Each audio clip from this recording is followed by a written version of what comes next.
Welcome to lesson number 8. We're going to talk about a little more about investing the graphs of our polynomial functions. Now, in lesson 8, we talked about what a line would look like if it was tangent, if it was at a point of inflection, or if it just simply crossed the x-axis. And we also talked about the term multiplicities. Right, meaning that if I have a 0 and it's repeated a number of times within my polynomial expression. And so in this case, what we're going to do is look at odd multiplicities, and then we're going to take a look at the even multiplicities. So this is just more of an investigation. And so if I'm looking at x minus 2 cubed, we'll notice that we have a point of inflection at 2, and it also looks like we're crossing the y-axis at -8. All right, so I'm just going to call that -8 because I know that when I graph this one, it's going to be crossing at -32, and then this one is going to be crossing at -128.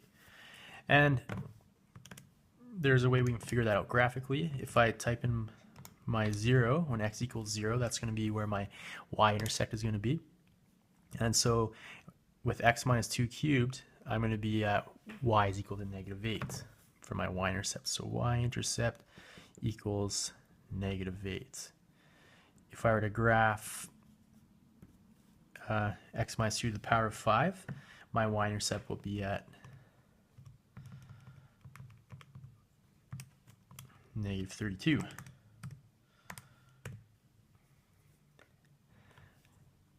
And there's the graph itself, but I'll show you where it will be. Second function trace, choose my value. We're in x equals 0. Oh, sorry, wrong one. This one here.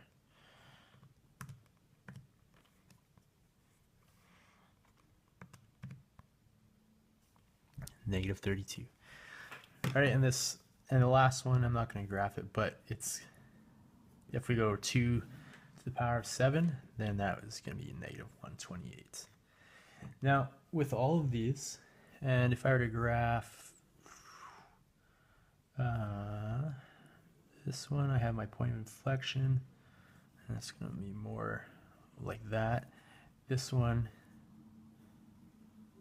is going to go up like this. And my last one, it crosses the y-intercept the y-intercept is at -128.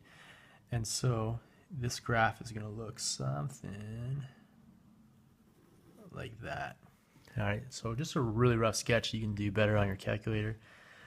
And but what happens as the multiplicity of the 0 increases through the odd numbers? So as I increase from 3, 5, and 7, well, what we have at 2 and 0, at 2 and 0, we have points of inflection. Well, it's one point of inflection. We have a point of inflection. On all three of those graphs, there's a point of inflection. And so that happens with an odd multiplicity. Now let's see what happens with an even multiplicity. And it's going to work the same way. We can find our y-intercepts just by taking the value of our 0 with the multiplicity. And so 2 squared, we would have a y-intercept of 4. To the power of 4, we would have a y-intercept of 16.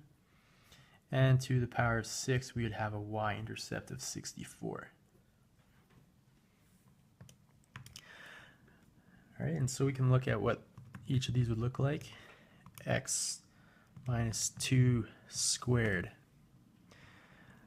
All right, it's just going to be a regular parabola. Like that is one you should know.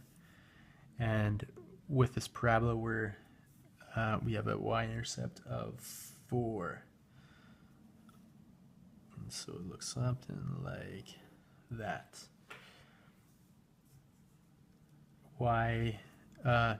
X minus 2 to the power of 4, we have a y-intercept of 16. So it would be around there, and we would look something like like this. And this last one at 64, it's going to go up here, so this is where our y-intercept is going to be. But all of them are going to have a point at 2 and 0.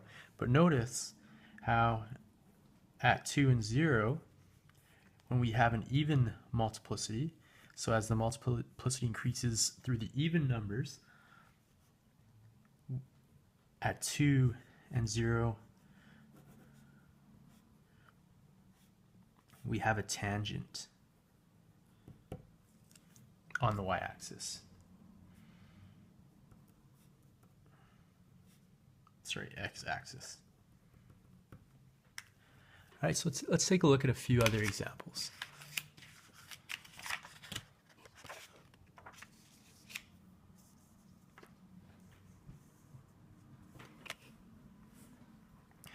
So a real zero of even multiplicity occurs where the graph of a polynomial function is tangent to the x-axis, and so this could be zero, even multiplicity. A real zero of odd multiplicity, it's greater than 1, occurs where the polynomial has a point of inflection on the x-axis. And then the sum, remember that the sum of these multiplicities of the zeros is equal to the degree of our functions for polynomials. Now in each case, so for 1, 2, 3, and 4, what we want to do is state the number of distinct zeros we have and the possible multiplicities of each zero. So here it looks like I have 2 distinct zeros. Okay, so I have 2 distinct zeros. I don't know what the actual values are, but I have 2 of them. And the next thing I want to determine is what are the possible multiplicities. Well, here I have a tangent, so this means that the multiplicity of one of the zeros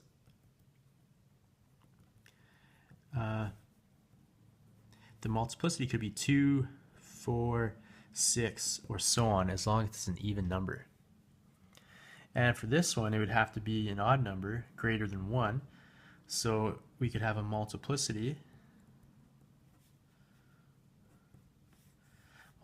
of 3, 5, 7, and so on, as long as that is a odd number. All right, and let's look at this next one. We'll only do the first 3. You can do for yourself. But if I'm looking at 2, first thing we have to do is identify the number of distinct zeros. Again, I have 3 this time. So there's 3 distinct zeros. And for this one, since it's just crossing the x-axis, that's going to be a multiplicity of 1.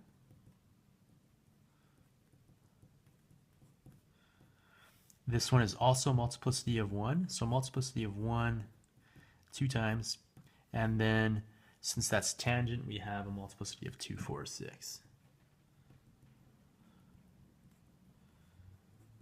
Of 2, 4, 6, and so on.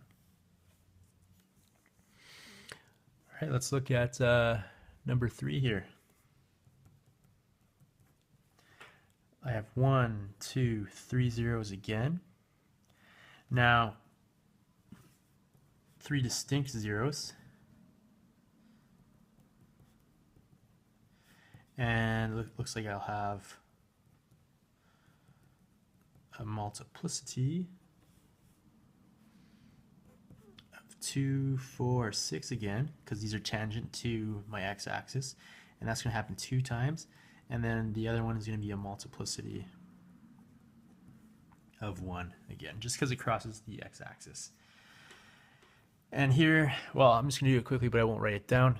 I have a multiplicity of 1. I have, again, a multiplicity of 1, a multiplicity of 3 or 5, and that's it. There's only three distinct zeros. Now, which graph could represent a polynomial function of degree 8? Remember, that's when we add up all of our multiplicities. It'll be the sum. And so the only one that it could be is graph 2 here. Right, if we add up these multiplicities, this could be and that could be 6, that could be 8. It's good. The next question is, in which of the graphs is the leading coefficient positive? Now that happens twice here. That happens on graph number 3 and also on graph 4. What we look for is kind of akin to a positive slope, right? So where do we start going up? And this one, it goes up like this, as does this one. And then we continue going up over here. But notice how we have two falling arms on these other graphs.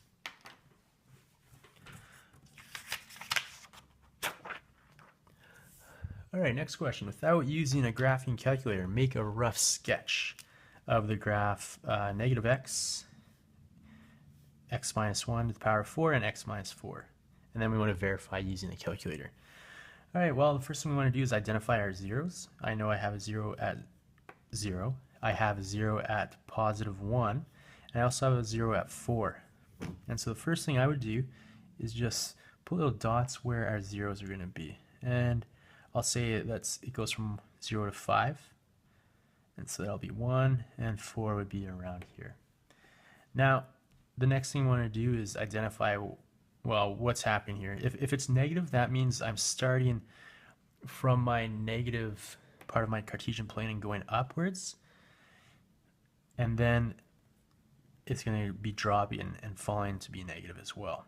So I know it's going to go up and down like this, but I also know that I have a tangent at this point here. So I know that my graph is going to look something like this. And then if I look at where my, yeah, I know it's going to look something like that. Now, I don't know how high this will be just yet, but it's probably going to end up being higher than that. So let's take a look at this function. So negative x times x minus 1 to the power, oh, just deleted it. Negative x, x minus 1 to the power of, and actually we should put these all in brackets. So x minus 1 to the power 4 bracket times x minus 4.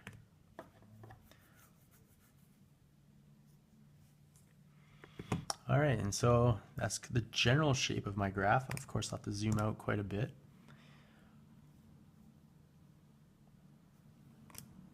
And I would have to zoom in quite a bit from here.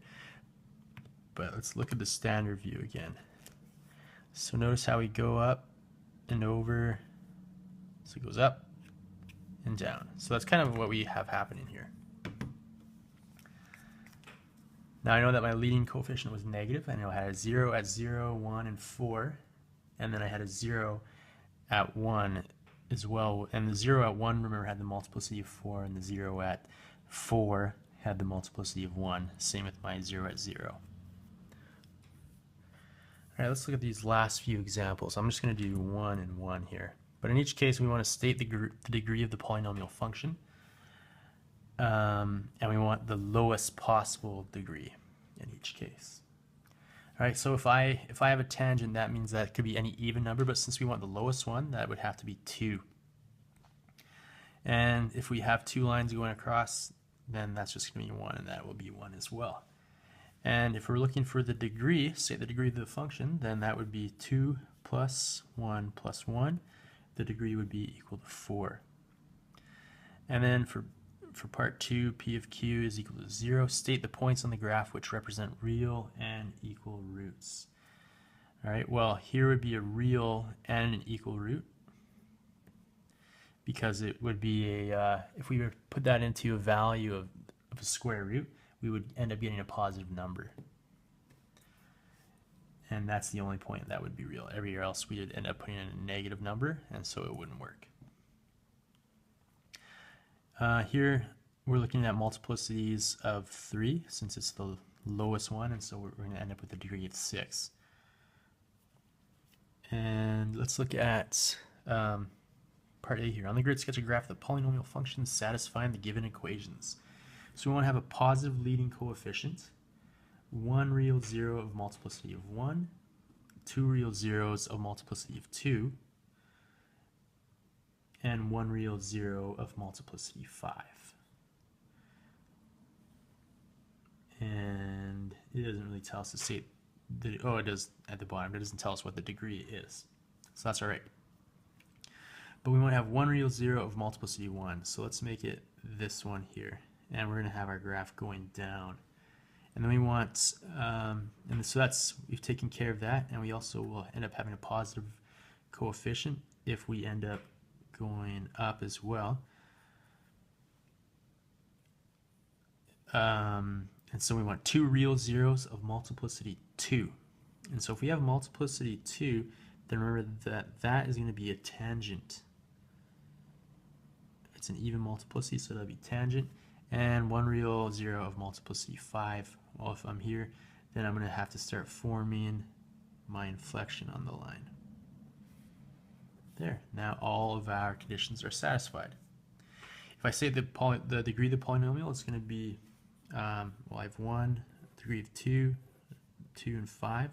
It's 1 plus 2 plus 2 plus 5 is equal to 10. Last part of this video is we're looking at non-real zeros. And when we have a non-real zero, all that means is that we have something like this, where you have the square root of a negative number. Square root of a negative number. Now, when that happens, that's known as a non-real number or an imaginary number. And so with the zeros, we call those imaginary zeros or complex zeros. And so the graphs below here, they represent where we see those non-real zeros or imaginary zeros or complex zeros, whatever you want to call them. And if I were just to quickly identify what they would look like, that is where we'd have a non-real zero. Same with here, right here, and over here.